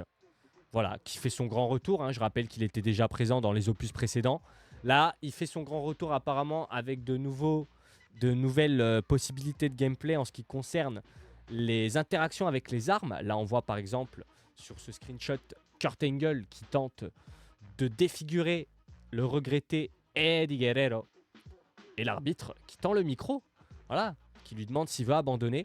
D'après un des développeurs 2K, ils ont modélisé les voix. Donc, lors des I Quit Match, on entendra réellement les catcheurs parler. Alors, est-ce que l'ensemble des voix des catcheurs ont été modélisées? Comment ils ont fait pour les catcheurs qui sont déjà décédés? Comment ils ont fait pour les catcheurs qui ne font plus partie de la compagnie, les légendes, etc., mais qui sont encore sous contrat avec la licence 2K Games? Comment on fait? Est-ce qu'on utilise une IA? Est-ce qu'on a modélisé les voix que des 10, 15, 20 plus grosses top superstars masculines et féminines et le reste, c'est des voix génériques? Je ne sais pas. Voilà, là, j'en sais pas plus. Tout ce qui a été annoncé par ce développeur, c'est qu'ils avaient réalisé un travail sur les voix. Donc, j'ose espérer que s'ils ont pu le faire pour un mode de jeu comme le I Quit Match, ils ont été capables de le faire pour les modes My Rise et pour les modes My Universe. Voilà. Nouveau mode de jeu également annoncé, qui fait son retour. Hein, parce que là, encore une fois, c'est pas un mode de jeu nouveau à proprement parler, étant donné qu'il était déjà présent dans les opus précédents jusqu'en 2009 ou 2010, je sais plus. Inferno Match, voilà. Donc, je pense que le principe restera le même, épuiser son adversaire suffisamment pour pouvoir ensuite derrière le traîner jusque près des cordes et le balancer dans le feu. On verra si niveau du gameplay ça a changé ou pas, mais je pense qu'on va rester sur sensiblement la même chose. Là où ça va être surtout important, c'est au niveau des animations. Moi, j'espère voir une cinématique au début, où on voit les arbitres allumer les flammes du ring. J'espère voir, comme dans SmackDown vs Raw, une animation en fin de combat où on vient éteindre les flammes sur le dos du catcheur à l'aide d'un extincteur, ce genre de choses. Je veux vraiment ressentir de la satisfaction en faisant passer mon adversaire à travers les flammes. Je veux pas juste un truc bateau. Sinon, tu joues au mode de jeu 2 fois et après, c'est terminado. Tu n'y remettras plus les pieds, comme le mode cercueil par exemple. Voilà. En parlant du mode cercueil, il y aura le mode dumpster, donc les matchs de la poubelle. Repopularisé, remis au goût du jour grâce, je le rappelle, à nul autre que Chelsea Green et sa performance, sa masterclass, son 10 sur 10 face à Michin lors d'un épisode de SmackDown. Donc Dumpster qui fait son retour, ou sa nouveauté, je crois que là pour le coup c'est vraiment une nouveauté, mais ne vous emballez pas trop, c'est juste, ils ont remodélisé en fait le cercueil en le remplaçant par une poubelle, tout simplement. Voilà. Le principe reste exactement le même. Il faudra bourriner le bouton pour fermer le couvercle et donc remporter la victoire, enfermer son adversaire dans une poubelle ou dans un cercueil. Mais le principe reste exactement le même et le gameplay aussi. Voilà. Donc là, je vous mets une petite image, vous le voyez. Hein. Donc imaginez juste que voilà, ils ont remplacé donc le cercueil par cette espèce de grosse poubelle. D'ailleurs, il me semble que c'est Chelsea Green d'ailleurs pour le screen qui est à l'intérieur et on aperçoit Michin qui a été update, hein. On voit qu'elle a été mieux modélisée et peut-être la tenue également. Donc ça, c'est super bien. Voilà, lors d'un Ringside Report au niveau du gameplay, on nous avait présenté des nouveaux modes de jeu avec des arènes un peu folles et notamment des nouvelles interactions d'armes et des nouvelles armes et la possibilité donc, et ça c'est là que tous les créateurs de contenu se sont dit waouh, il faut que je fasse des shorts, il faut que je fasse des vues, ça va être génial, je vais vendre ça comme le jeu de la décennie parce qu'on peut foutre son adversaire dans un caddie et pousser le caddie comme un taré. Voilà. Donc c'est génial, hein. Sur le papier, c'est génial, c'est ultra drôle, c'est ultra marrant, mais si vous faites attention, vous verrez que, alors attention, oui, le masque et les bottes de Rey Mysterio ainsi que le pantalon ont été changés, mais il a encore et toujours un t-shirt LWO. Voilà. C'est quand même un truc de dingue. En 2026. Officiellement, la LWO est pas morte, hein. Mais rappelez-moi, s'il vous plaît, à quel moment la WWE s'est rappelé que Rey Mysterio faisait partie de la LWO. Voilà. Je vous remercie. Vous voyez en haut à gauche également les nouvelles interactions d'armes, comme je le disais. On a Braun Breaker donc, qui tente d'arracher le bras de son adversaire. Il me semble que c'est Seth Rollins. En le coinçant à travers la chaise. Et on a toujours l'arbitre qui tend ce micro. Donc il semblerait que ce soit encore un I Quit match. Donc là, ma question, c'est est-ce que ces interactions d'armes, elles seront disponibles uniquement en I Quit match, ou est-ce qu'on aura la possibilité de le faire en mode exhibition, en 1 contre 1, en 3 contre 3, dans un Fatal 4-Way, etc., etc. Ça, c'est vraiment à voir. Et j'espère qu'ils n'ont pas bridé ces fonctionnalités, j'ose espérer, uniquement au mode I Quit match. Voilà, donc là, on a encore effectivement un petit footage. Cette fois-ci, on voit qu'ils sont à l'extérieur sur un parking, le parking lot. Donc voilà, Booker T avec son modèle WCW et Steve Austin. Ces deux modèles que vous voyez seront uniquement disponibles pour la Latitude Era Edition. Si vous commandez une version inférieure, donc à savoir la King of Kings ou la Standard Edition, vous n'aurez pas accès à ces modèles-là. Voilà. La nouveauté, grosse nouveauté pour l'instant, seule nouveauté annoncée du côté du mode My Universe, c'est l'ajout de la draft. Voilà, on sait que le mode draft était déjà présent dans le mode MyGM. Apparemment, ils l'ont rajouté également au niveau du mode My Universe. Alors, je ne sais pas du tout comment ça va se passer. Est-ce qu'on aura des matchs de draft qui seront inclus à nos calendriers? Est-ce que ça va être comme le mode MyGM et l'ordi et nous-mêmes choisirons chacun notre tour notre choix de draft?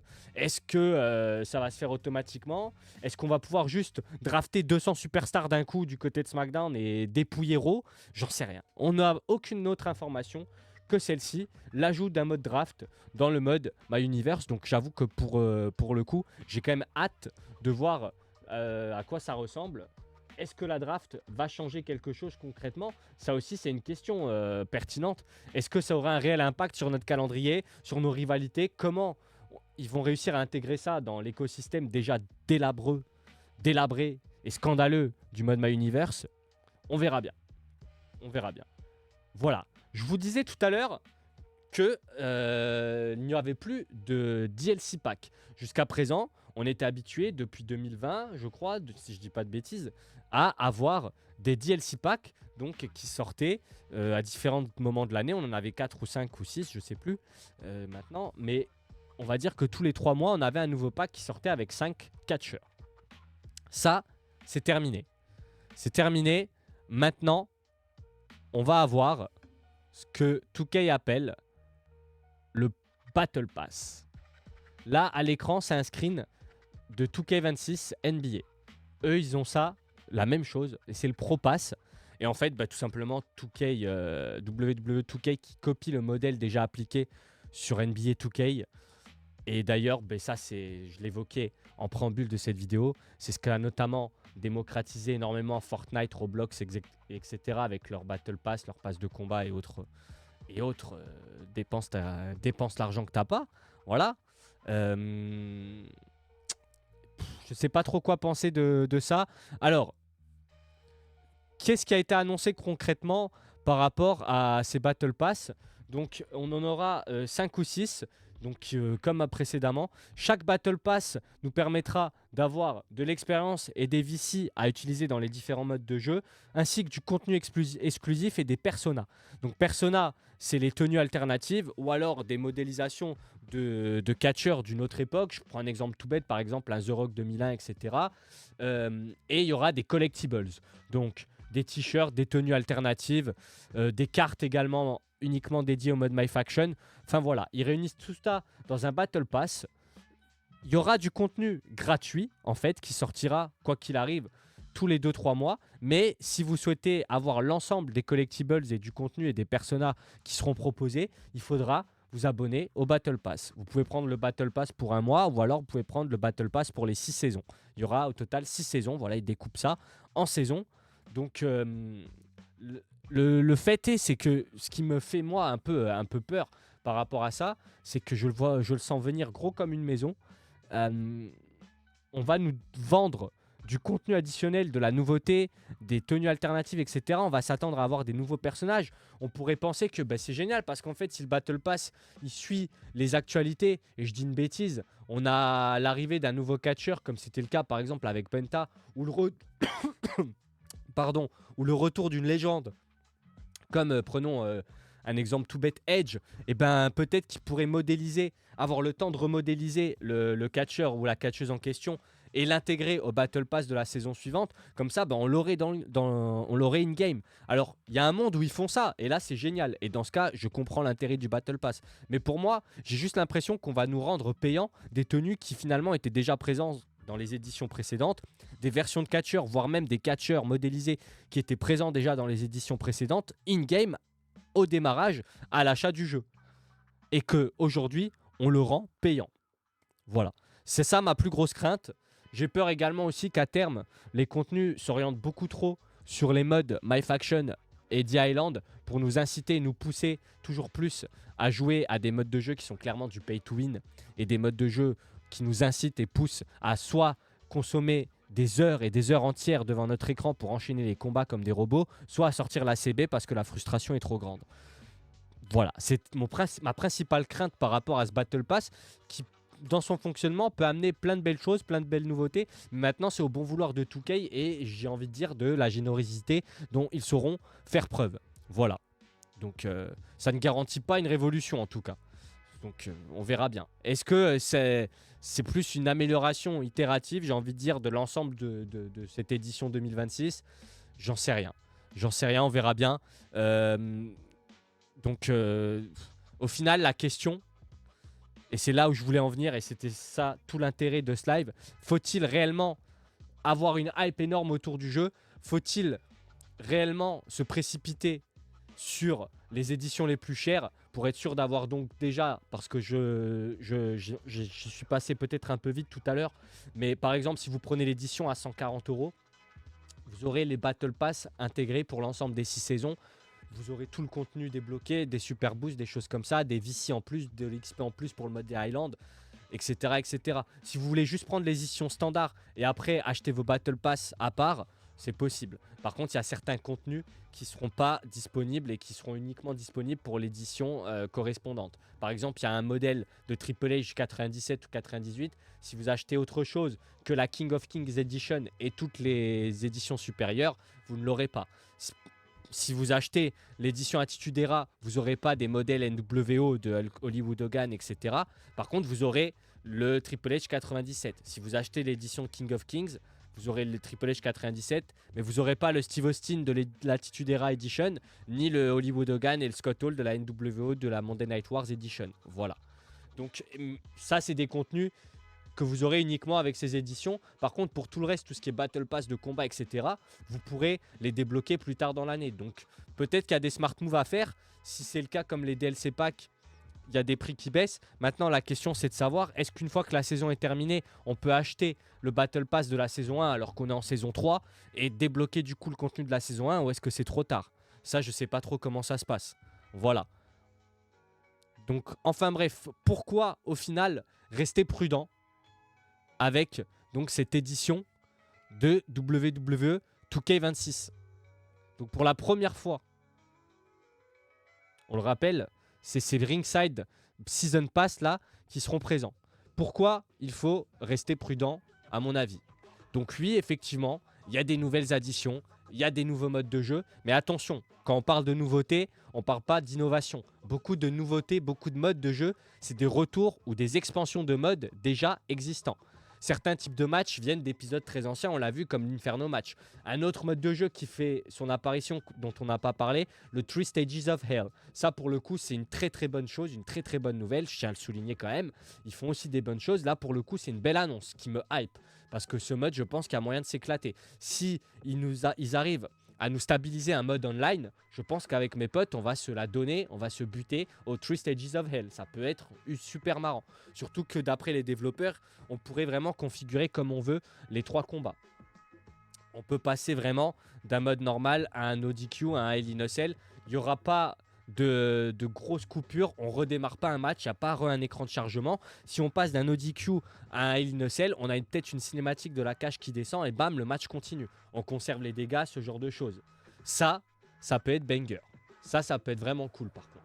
Donc là, il y a des choses qui peuvent être bien, notamment donc cette stipulation. Après, en tout cas, ça garantit pas, comme je le disais, une révolution. C'est ce que j'appelle une amélioration itérative. Donc voilà, un truc plus en façade qu'en profondeur, si vous préférez. Et justement, on parle de profondeur, le gameplay de fond. Beaucoup de fans espèrent une révolution, on l'a vu. Au niveau de l'IA, qui est totalement débile, qui est totalement broken.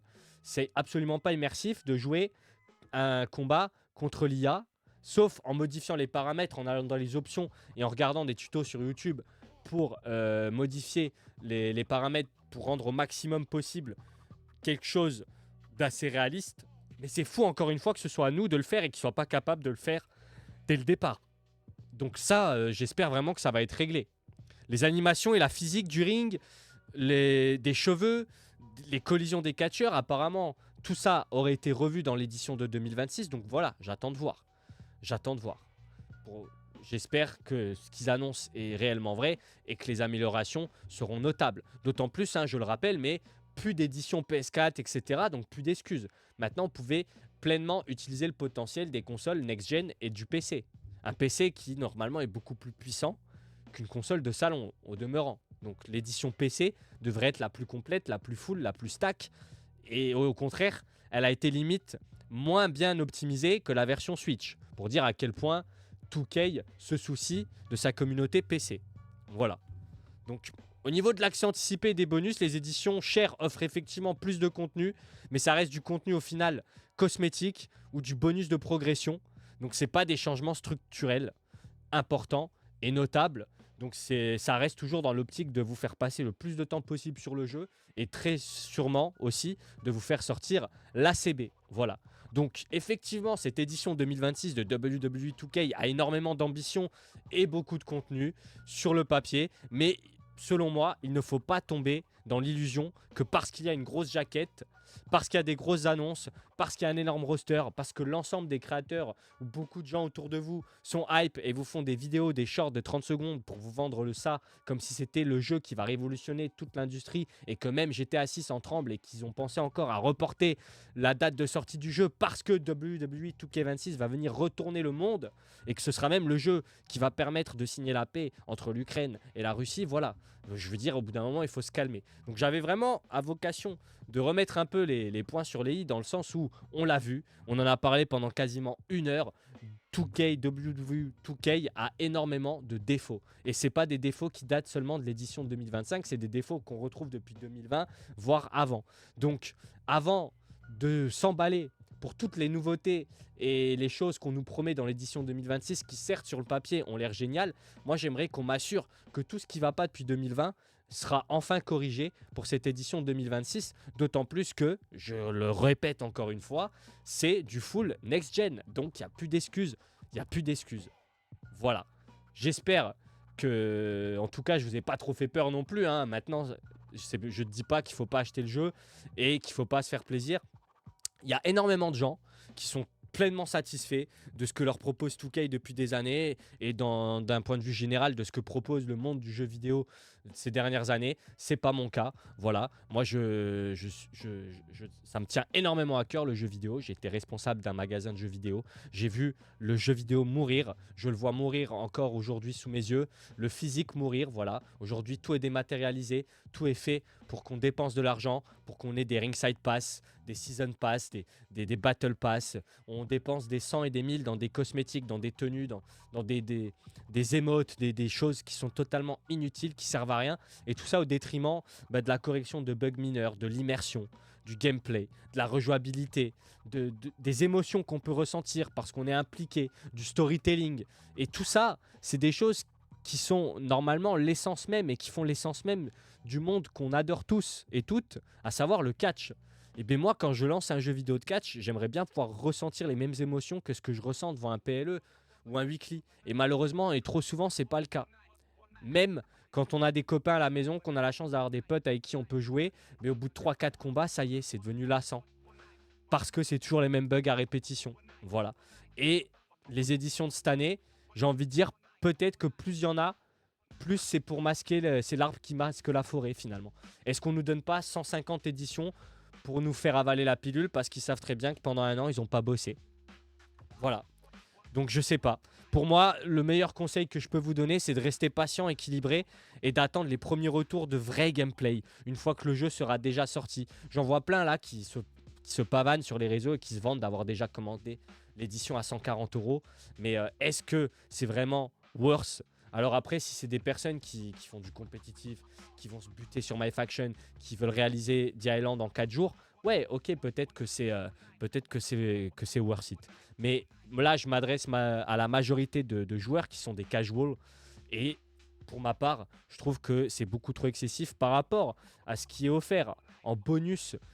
Et je dirais ce que le jeu nous offre déjà dans sa version standard, ça ne justifie pas un écart de prix aussi important. Voilà. Donc si vous voulez mon conseil, restez patient. Attendez qu'il y ait peut-être plus d'infos. On aura peut-être plus d'infos au niveau des ringside pass. Voilà. Savoir s'il faut les acheter dès leur sortie, etc.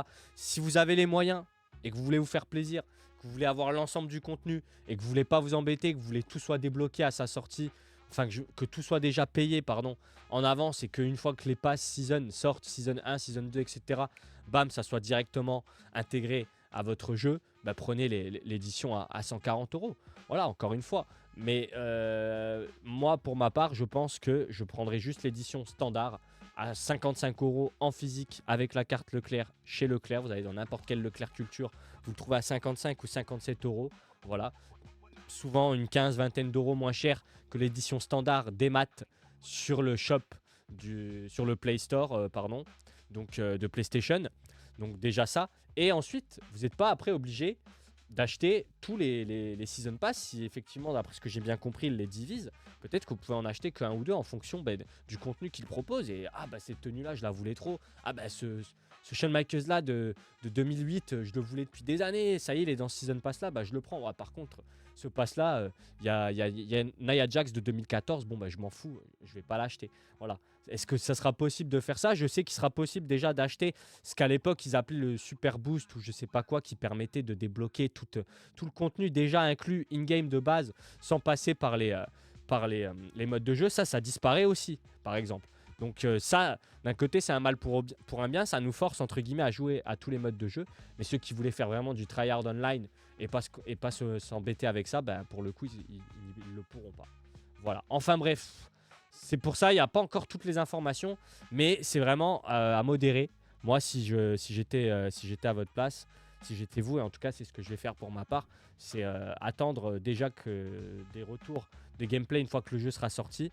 Et peut-être ou alors acheter uniquement l'édition standard et voir ensuite.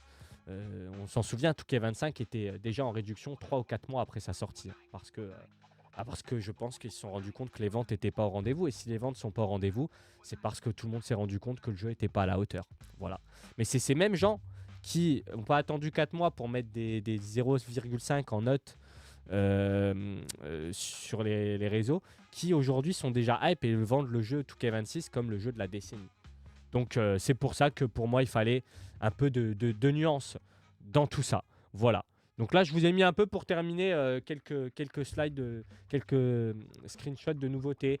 On peut voir que Naomi a été mise à jour, nouvelle tenue, nouveau thème d'entrée, nouvelle gimmick avec le cushion, Naomi Cushion que j'aime beaucoup. Donc ça, c'est cool.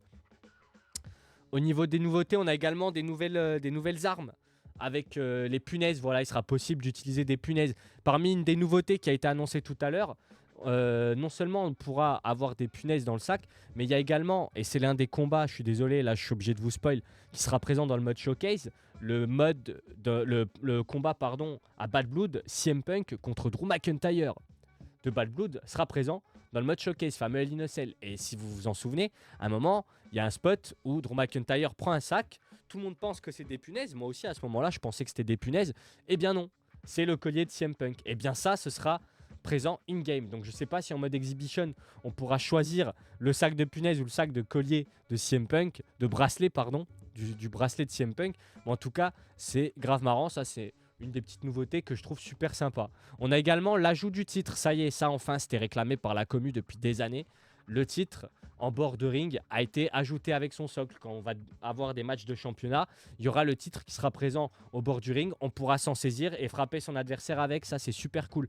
Si vous jouez un match tag team, par exemple, ou si 2 titres solo sont remis en jeu, eh ben, les 2 titres seront présents sur le socle et les 2 titres pourront être sélectionnés et on pourra frapper son adversaire avec, etc. Qu'en est-il pour les titres créés? Est-ce qu'un titre créé apparaîtra également? Ça, je sais pas. En tout cas, ça, c'est une des nouveautés qui apparaît, qui était très sympa. Autre nouveauté, au niveau des équipes de commentateurs, elles ont été mises à jour et on aura 2 équipes de 4 commentateurs. Voilà, donc là, vous voyez à l'écran, on a Wade Barrett, Michael Cole, Booker T et Corey Graves. À côté, nous avons Mike Robb. Donc, visiblement, update également au niveau de son personnage. Maintenant, est-ce que on a également mis à jour le ring annonceur du côté de SmackDown?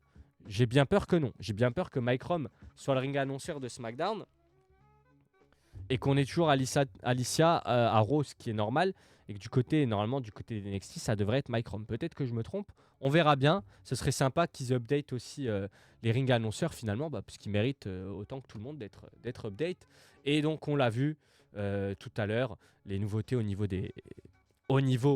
des différentes armes. Là, on revoit un peu plus donc Braun Breaker qui chope le bras de Seth Rollins. Et là, on voit un peu mieux le titre posé sur le socle. Voilà. The Vision sera présent également. Bonne nouvelle. Ils ont eu le temps de modéliser The Vision. Là, on le voit. Hein, le Braun Breaker, Bronson Reed, accompagné de Paul Heyman. Avec le Titantron. The Vision en fond. Voilà, petit footage de ce à quoi pourrait ressembler la cinématique d'après-match d'un Inferno. Je ne sais pas si c'est avant, après, pendant, je n'en sais rien. Autre nouveauté également que l'on voit, la possibilité d'avoir des nouvelles interactions en plus du Shining Block de base qui faisait son retour dans l'édition de 2025. On pourra proposer de serrer la main à son adversaire ou au contraire le narguer, lui faire un coup bas, etc. Apparemment, ils ont rajouté de nouvelles interactions en début de combat. Ça évitera aux gogoles qui ne savent que courir comme des tarés dès que la cloche sonne en mode Snitsky, peut-être qu'ils se diront « Ah bah tiens, est-ce que je peux tenter autre chose ?» J'ai aucun espoir, hein, mais ça serait sympa. Parce que bon, c'est rarement le cas que 2 catcheurs courent comme des débiles pour essayer d'envoyer un super kick ou n'importe quoi d'autre, une close line à son adversaire au bout d'une demi-seconde de combat. Donc ça, c'est pas mal au niveau de l'immersion. Je suis content. Hop, autre arène, là, petit screenshot d'une arène, Royal Rumble, Indianapolis, donc Royal Rumble 2025. Voilà, pas grand chose à dire dessus. Espérons qu'il y aura la présence de l'arène de Clash in Paris. Rey Fenix sera présent dans le jeu de base, tout comme Penta. Donc trop cool ça à ce niveau-là. Les Lucha Bros jouables dans le contenu de base in-game, ça fait super plaisir. On a un petit aperçu de Jivon Evans, nouvelle tenue, avec une nouvelle modélisation, ainsi que celle de Liv Morgan. On reprend la tenue de WrestleMania 41 pour cette dernière. Et voilà. Voilà, en ce qui concerne donc, les amis, toutes les infos actuellement à notre disposition pour 2K26. Hop, on rebascule. C'est à peu près tout pour ce live, les amis. Hein. Je pense qu'on va très gentiment se diriger vers la fin. Merci à toutes et à tous d'avoir suivi le live. Merci à celles et ceux qui sont restés jusqu'au bout. Merci à celles et ceux qui regarderont cet épisode de Let's Talk About It spécial WWE 2K. Disponible en replay, je le rappelle, sur YouTube. Coucou YouTube, voilà. Merci pour vos commentaires. Merci à celles et ceux qui s'abonnent à la chaîne YouTube. Vous êtes chaque jour de plus en plus nombreuses et nombreux, ça fait plaisir. N'oubliez pas non plus de vous abonner juste en bas.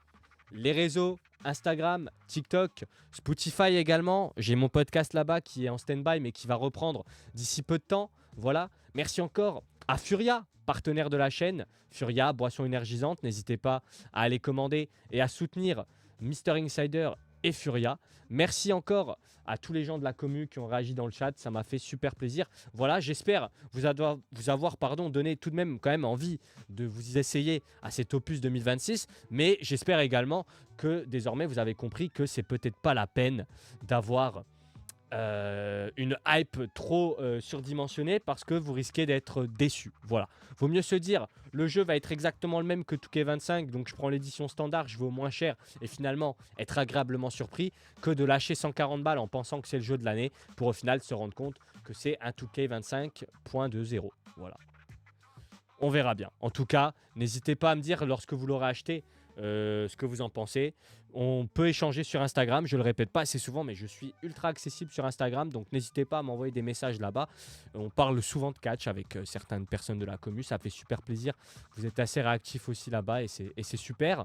TikTok, j'y suis beaucoup moins, je ne vous cache pas, mais je suis également joignable là-bas si vraiment vous le souhaitez. Demain, Raw Recap, demain, Raw Recap, oui, effectivement, merci Cheval Papier, j'allais partir, j'allais vous quitter sans vous donner le programme des prochains jours. Demain soir, 21h, Raw Recap et NXT Recap. Je le rappelle, cette nuit, à partir de 2h du matin, NXT en direct sur Netflix, que l'on va suivre, bien évidemment. Notamment, on verra bien ce que réserve l'avenir au nouveau NXT Champion en la personne de Joindry pour mon plus grand désespoir. J'espère qu'on reverra Elio Lefleur en action également. Voilà, peut-être dans la suite du tournoi WWE Speed. Donc c'est à suivre. Donc effectivement, demain soir à partir de 21h, Raw Recap. On verra tout ce qui s'est passé ce lundi du côté de Raw. J'ai déjà préparé. Hein, j'ai bien bossé ce matin. J'ai regardé cet épisode de Raw qui m'a beaucoup plu. Voilà, on en parlera demain. Et on en profitera également pour parler de NXT. Et autre chose, on se retrouve également le 12, donc le surlendemain, dans 2 jours, pour un épisode spécial, une émission de Ringsider Talking. Voilà, avec comme invité Laure, créatrice de contenu, Laure, membre de Ringside Story. Voilà, les copains Ringside Story que je salue, ils étaient ce soir en live. Je sais pas s'ils le sont toujours. Ils étaient ce soir en live de leur côté avec Morgan, Refcatch Morgan. Voilà, on s'échange nos invités. Refcatch Morgan qui était chez moi il y a 3-4 jours. Ce soir, il était chez les copains de Ringside Story. Donc, n'hésitez pas, s'ils sont toujours en live, à aller les voir, à aller les saluer de ma part une fois que j'en aurai terminé. Voilà. Ah, génial, il était bien en plus celui-ci. Pour ma part, nous dit Cheval Papier. Ouais, l'épisode de Raw était vraiment sympa pour le coup. Donc, si vous ne l'avez pas vu, je vous invite à aller le revoir. Si vous ne voulez pas le voir et que vous voulez vous laisser la surprise pour demain, eh bien, faites avec grand plaisir. Moi, je pense que c'est tout pour aujourd'hui. Hein. On a bien discuté ce soir. On a passé presque 2 heures ensemble, un peu plus d'1 heure et demie. Voilà, c'est super cool, ça fait plaisir. Rendez-vous donc demain soir, Raw et NXT Recap. Rendez-vous après-demain, Ringsider Talking avec Laure de Ringside Story. On se retrouve également les 16 février pour un épisode de Ringsider Talking en compagnie de Catch by Abby, célèbre créatrice de contenu également du côté de la Belgique. Et le 18 février avec Artemis, ancien arbitre du côté de la WWE, que j'aurai également le plaisir et l'honneur d'accueillir dans un épisode de Ringsider Talking. Donc vous l'avez vu, un programme de février plutôt chargé. Et puis entre-temps, il y aura bien évidemment des Let's Talk About It pour les épisodes de Raw, SmackDown et NXT. Et normalement, sortira également un épisode, je vous donnerai la date sur Instagram, de Let's Talk About It spécial Elimination Chamber, où là, on verra également tous mes pronostics. Et puis, et les vôtres. On fera peut-être des petits jeux, des quiz, des choses comme ça. On reviendra peut-être sur d'anciens Elimination Chamber. On verra qu'est-ce qui peut se passer, quelle serait la route idéale pour chacune et chacun des participants des 2 Elimination Chamber match pour WrestleMania, vainqueur comme perdant. Enfin voilà, il y a plein de choses qu'on pourra faire. N'hésitez pas du coup à suivre tout ça sur mes réseaux, je l'ai dit, Instagram, TikTok. N'hésitez pas à vous abonner. Merci encore d'avoir été présent et de répondre de plus en plus présent. C'était Mr. Insider. Vive le catch with love. Ciao!